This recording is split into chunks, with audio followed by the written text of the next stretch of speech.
बिस्मिल्लाहिर्रहमानिर्रहीम अस्सलाम वालेकुम। अमेरिका की जानिब से भारत को दो टोक अंदाज में यानी इंटरनेशनल इस्टेब्लिशमेंट क्लियर पैगाम दे चुकी है कि हमें भारत में -1 चाहिए और वो -1 मोदी चाहिए। -1 चाहिए, फिर ही आपके साथ ताल्लुकात बहाल होंगे। और आप जानते हैं उसका मोदी ने आज क्या जवाब दिया है। मोदी ने उसका जवाब देखिए क्या दिया है। अमेरिका ने बहुत बुरी तरह अंडर एस्टिमेट कर लिया है भारत को, और भारत ने भी बहुत बुरी तरह अंडर एस्टिमेट कर लिया है इंटरनेशनल एस्टैब्लिशमेंट को। ये लड़ाई अब बढ़ने जा रही है। मोदी ने जवाब दिया है, आपका मोदी दुनिया की तीसरी बड़ी मईशियत बनाने जा रहा है भारत को बड़ी जल्द। उसका क्या मतलब है? किसको उसने सुना है? उसे आम भारतीयों को नहीं कहा, उसे अमेरिका को कहा है कि दुनिया की तीसरी बड़ी मईशियत है जापान, तो हम उसको बीट करके आ रहे हैं 5वें से तीसरे नंबर पर, और हम तुम्हारे पीछे खड़े हैं। और उसके बाद जिसको हमने बीट करना है वो सिर्फ और सिर्फ अमेरिका होगा। ये आज मोदी की जो स्टेटमेंट है ये बहुत बड़ी स्टेटमेंट है। हुआ ये है कि जो -1 का जवाब दिया है जयशंकर ने, वो सुनने वाला है। जयशंकर ने कहा है कि वो दिन चले गए हैं जब दुनिया के चंद ममालिक, चंद बड़ी ताकतें बैठकर इस दुनिया का नक्शा, इसके तौर तरीके, इसके चलने का अंदाज डिजाइन करते थे और दुनिया को बताते थे कि ये एजेंडा होगा, इस तरह चलेगी दुनिया। वो अब खत्म हो चुका है।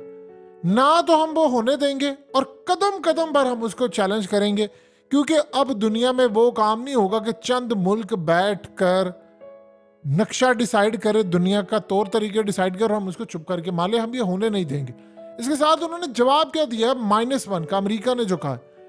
असल में उन्होंने जवाब वहां पर ये दिया है आज जयशंकर ने, बड़ा इंटरेस्टिंग जवाब था। उसने कहा जी रूस के साथ हमारे ताल्लुकात बड़े अच्छे, हमने वो ताल्लुकात कायम रखने हैं, जैसे थे वैसे और बल्कि बेहतर होंगे, हम अपने ताल्लुकात खराब नहीं करेंगे। किसको वो सुना रहे थे? अमेरिका को, इंटरनेशनल एस्टैब्लिशमेंट को।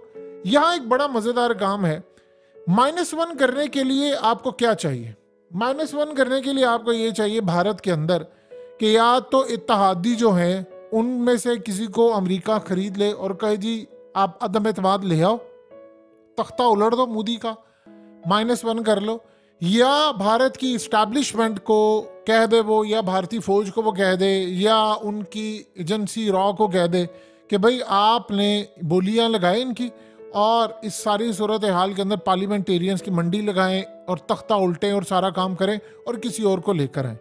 सबसे पहली बात यह है कि फुल मेजोरिटी है मोदी के पास और कई स्टेट्स में उनकी हुकूमत है, तो इसमें उनको कतन कोई फर्क नहीं पड़ता। दूसरी बात, भारत के अंदर इस्टेब्लिशमेंट फौज नहीं मजबूत होती, भारत के अंदर सियासतदान, सिविलियन इस्टेब्लिशमेंट होती है, और सिविलियन इस्टेब्लिशमेंट हमेशा से मजबूत रही है। कभी वहां पर फौज, एजेंसियां कभी भी मजबूत नहीं रही।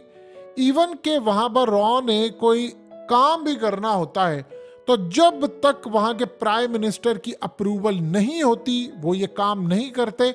इसीलिए जो हालिया इस सारी सूरत हाल में जो नाम आए हैं वो 3 ही सामने आए हैं। वो मोदी था, अजीत डोवल था और रवि था, यानी ये 3 नाम थे। यानी भारतीय रॉ का चीफ हो, अजीत डोवल हो, मोदी हो, ये तमाम लोग हो, यही असल में कसूरवार है। वहां पर सिविलियन मजबूत है, फौज नहीं है, एजेंसियां नहीं है, आर्मी चीफ नहीं है, कुछ भी नहीं है।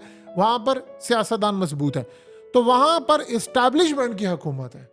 वैसे पूरी दुनिया के अंदर इस्टेब्लिशमेंट की हुकूमत ही होती है, लेकिन वो पीछे बैठकर कर रहे थे। जैसे आप अमेरिका को देख रहे हैं, अब अमेरिका के अंदर इस्टेब्लिशमेंट की हुकूमत इस वक्त है, एजेंसियां बैठकर पीछे मुल्क चला रही हैं, फौज उनकी मुल्क चला रही है पीछे बैठकर, और बाइडन जो है वो एक मोहरा बना हुआ है। और इसी तरह आप देख लें कि कनाडा के अंदर भी जस्टिन ट्रूडो की हुकूमत ज़रूर है, लेकिन बैठकर पीछे इंटरनेशनल इस्टेब्लिशमेंट उसको चला रही है लोकल इस्टेब्लिशमेंट के साथ मिलकर। इसीलिए तो ये जो हरदीप सिंह नजर का कत्ल हुआ था उससे पहले उनके पास मालूमात थी, लेकिन उसने रोका ही नहीं है। यही तो वहाँ पर सवाल उठा रहे हैं कि भाई तुमने रोका क्यों नहीं, रोकते क्यों? उन्होंने भारत को भी तो फंसाना था ना। तो वहां पर अब यह है कि भारत में तो -1 करना बड़ा मुश्किल है, वहां तो इम्पॉसिबल है। भारत खड़ा हो गया है जी, ये बात समझ लें। वो इंटरनेशनल इस्टेब्लिशमेंट को ये कहता है कि इंटरनेशनल इस्टेब्लिशमेंट में भारत का 40% हिस्सा है, वो ये समझता है। तो जो फैसले होंगे उसमें हमारी मर्जी शामिल होगी। देखिए इंटरनेशनल इस्टेब्लिशमेंट के 2 बड़े जो कंट्रीज के सरबराह है वो है मोदी, उनमें एक है, और वो एक है चाइना। कहानी ये है कि जब मोदी आया था इक़्तिदार में तो जो वेस्ट था उन्होंने फैसला ये किया था कि मोदी मुसलमानों के खिलाफ जुल्म करे, सिखों पर करे, कश्मीर पर करे, कुछ भी हो हम अपनी आंखें बंद रखेंगे, बदले में हमें जो हमारी कंपनीज है उनको एक्सेस दी जाएगी इंडिया की मार्केट की, हम अपनी चीज़ें बेहतर करेंगे। और एक और भी चीज़ पर उन्होंने भारत को पूरी तरह से सपोर्ट किया था कि वहाँ के लोगों की जो बाइंग पावर है, कुव्वत खरीद, उसको बेहतर किया जाएगा ताकि वो यूरोप की प्रोडक्ट्स को खरीद सके, वो अमेरिका की प्रोडक्ट्स को खरीद सके। ये तमाम जितनी ग्लोबल कंपनीज थी उनका मुश्तरका फैसला था और मोदी ने उनकी हाँ में हाँ मिलाई। उन्होंने किरदार एक अदा किया कि बड़ी बड़ी पोस्ट पर भारतीयों को लेकर आए, उनकी मार्केट तक रसाई हुई, भारत के अंदर उनके लोगों के हालात बेहतर हुए, कमाई की अपॉर्चुनिटीज़ मिली, टेक्नोलॉजी की अपॉर्चुनिटीज़ मिली। इस सूरत हाल में जो यूरोपियन कंपनीज थी, अमेरिकन कंपनीज थी, उनको फ़ायदा हुआ और उनकी एक्सेस हो गई इंडिया तक। तो वहाँ पर लोगों की बाइंग पावर जब बढ़ गई तो उन्होंने खरीदा और अल्टीमेटली उनको फ़ायदा हुआ। अब कहानी ये है, आलमी इस्टेब्लिशमेंट इस वक्त कई हिस्सों में तकसीम हो गई है। जो आलमी इस्टेब्लिशमेंट जिसमें अमेरिका, कनाडा है, लेकिन इसमें बरतानिया भी डिवीजन का शिकार है। देखिए ऑस्ट्रेलिया के अंदर 2 लाख सिख हैं, 5 लाख अमेरिका में है, लाखों बरतानिया में है, 8 लाख कनाडा में, इसी तरह पूरी दुनिया के अंदर है। वो सारे एक बात पर बजिद हैं कि वो मोदी के खिलाफ हैं, इसमें कोई दो राय नहीं है। लेकिन कहानी का रुख ये है कि इन सब ने जो फैसला किया उसमें बड़ी तकसीम हो गई। यानी मिसाल के तौर पर हुआ ये है कि ये जो यूक्रेन की जंग थी, इसमें पुतिन की जो कामयाबी हुई है, उसने धड़ल्ले से विक्ट्री जो हासिल की है। यूरोप के पास जितनी ज़्यादा स्टॉक के अंदर चीज़ें पड़ी थी लड़ाई के लिए, जितना उनके पास असला था, पैसा था, रिजर्व्स थे, वो सारे कंज्यूम हो गए। यानी इसके बाद अब यूरोप आगे नहीं कुछ कर सकता। वो रिजर्व्स थे, यानी वो असला हो, वो पैसा हो, वो उनकी मईशत के हवाले से हो, बचाया हुआ रखा हो, वो सारा कुछ कंज्यूम हो गया। उसका नुकसान ये हुआ है कि तेल की कीमतें आसमान पर चली गई हैं, गैस की कीमतें आसमान पर चली गई। तो यूरोप के आधे ममालिक जो हैं वो इस, यानी वो बड़े बड़े ममालिक जिनमें फ्रांस भी शामिल है, फ्रांस टॉप पर है समझिए वो, और जर्मनी भी उसमें है, स्पेन भी उसमें है, इटली भी उसमें कहीं ना कहीं है।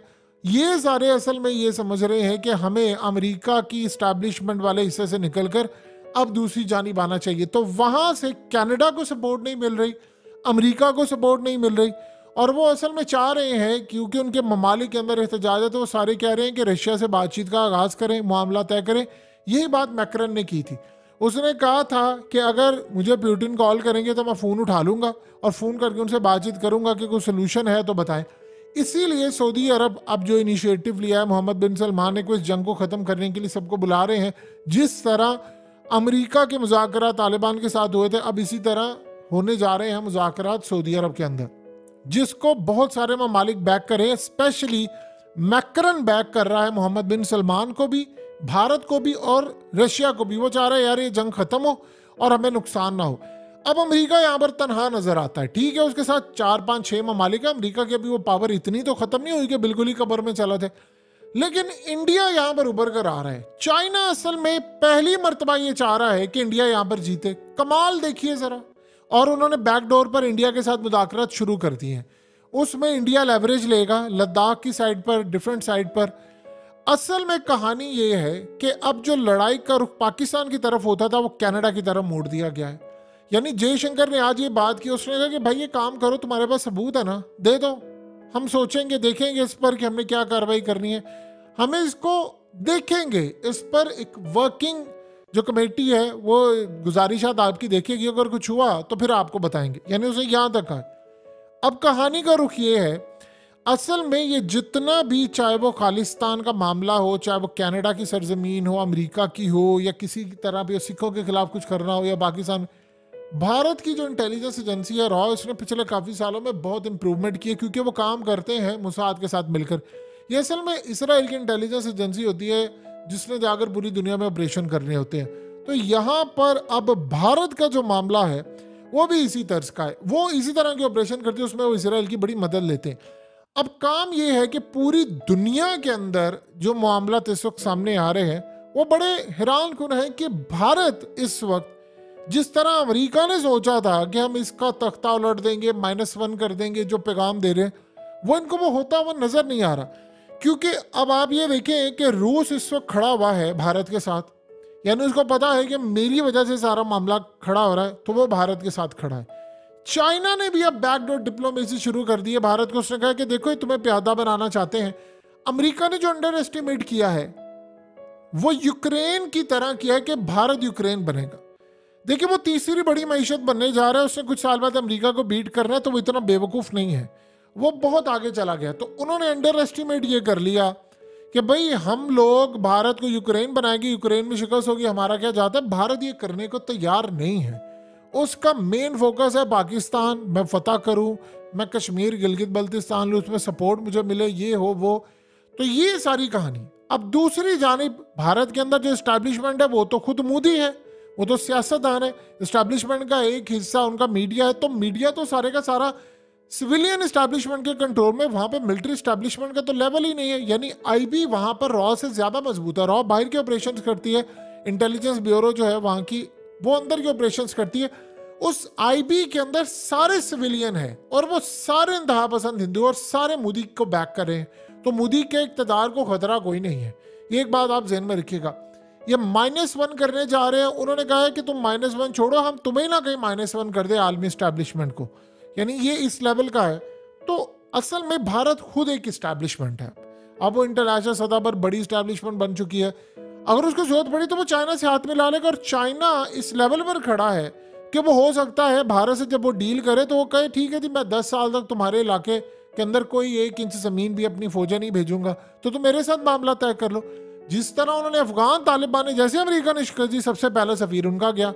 तो वो इस सारी सूरत हाल में देख रहा है। भारत को ये पता है कि भाई ये जो मुझे कुर्बानी का बकरा बनाने पर तुले हुए हैं, मैं तो ये काम नहीं करूंगा। तो मैं तो इनको बताऊंगा कि हम कर क्या सकते हैं।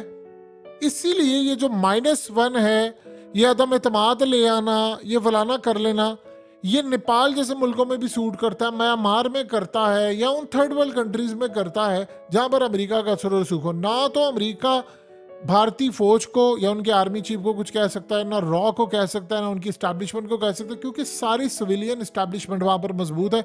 और ये इंडिया ने काम किया था 1947 से ही। उन्होंने फौज को कभी उस लेवल पर मजबूत नहीं होने दिया। उन्होंने जो भारतीय फौज है उसको सिर्फ एक हद तक मजबूत रखा हुआ था कि वो बस काम करें, इससे ज्यादा वो आगे जाने को तैयार नहीं थे। तो जो अब सूरत हाल पैदा हुई है वो उसमें भारत का मामला बड़ा खुलकर सामने आ चुका है।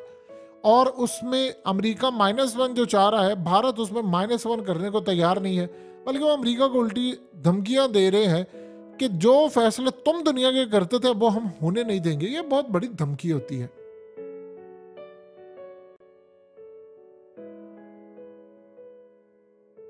हकीकत टीवी को सब्सक्राइब करना मत भूलें, वीडियो को लाइक करें, शेयर करें और कमेंट सेक्शन में अपनी राय का इजहार ज़रूर करें।